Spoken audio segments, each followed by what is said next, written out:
প্রিয় দর্শক, আসসালামু আলাইকুম। আমার মাথার উপরের এই ভিডিওটি দেখুন। ভিডিওটি ভালো লাগলে শেয়ার করুন, লাইক দিন এবং কমেন্ট করে আপনার মতামত জানান।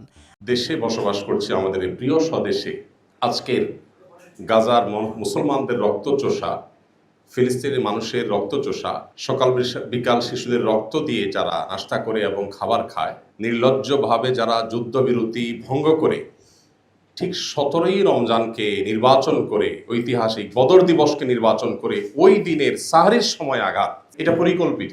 প্রতি বছর আপনারা লক্ষ্য করে থাকলে দেখবেন, গত বছর, তার আগের বছর, তার আগের বছর, টানা কয়েক বছর আমার পরিষ্কার মনে আছে, ঠিক রমজান মাসে আঘাতটা করা হয়। এবং যত যুদ্ধবিরতি ইত্যাদি মুখে বলা হোক না কেন, চির মুনাফিকের পরিচয় দিয়ে তারা মুসলমানদেরকে ঠিক রমজান মাসে, ঈদের দিনে, 17ই রমাদান, এই দিনগুলোকে বাছাই করে করে তারা আঘাত করে। আমাদের এই দেশে সে সকল আঘাতকারী নরপিশাচদের যে সমস্ত আদর্শের ধারকরা আছে, তাদের গলার জোর এত বেশি।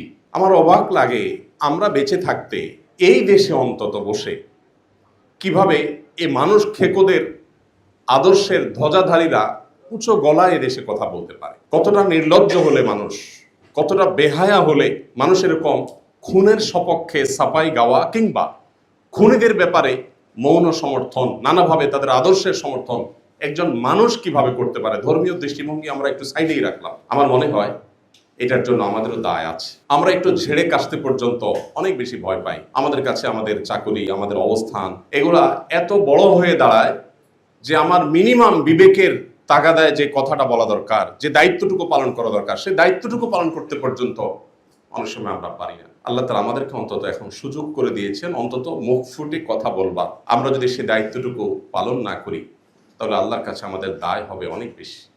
আপনারা যারা এখানে উপস্থিত আছেন, অনেক সিনিয়র শিক্ষকবৃন্দ আছেন যারা আমার পিতৃতুল্য, যারা আমার শ্রদ্ধেয় বড় ভাই তুল্য, আমার শিক্ষক তুল্য, আমি বিনয়ের সাথে আপনাদের কাছে আরজ করতে চাই, শুধু স্মরণ করিয়ে দিতে চাই, যেটা আপনারা জানেন, জানা কথাটাকে আবার আপনাদেরকে রিমাইন্ড করে দিচ্ছি। কারণ আল্লাহ তাআলা বলেছেন, ওয়াযাক্কির ফাইন্না যিকরা তানফাউল মুমিনিন, ঈমানদারদের উপকার হয় স্মরণ করিয়ে দিলে। সেই অর্থে, সেই কারণে আপনাদেরকে একটু স্মরণ করিয়ে দিচ্ছি। নবী করিম সাল্লাল্লাহু আলাইহি সাল্লাম কিন্তু আমাদেরকে নির্দেশ করেছেন সৎ কাজের আদেশ দিতে এবং অসৎ কাজের বাধা প্রদান করতে।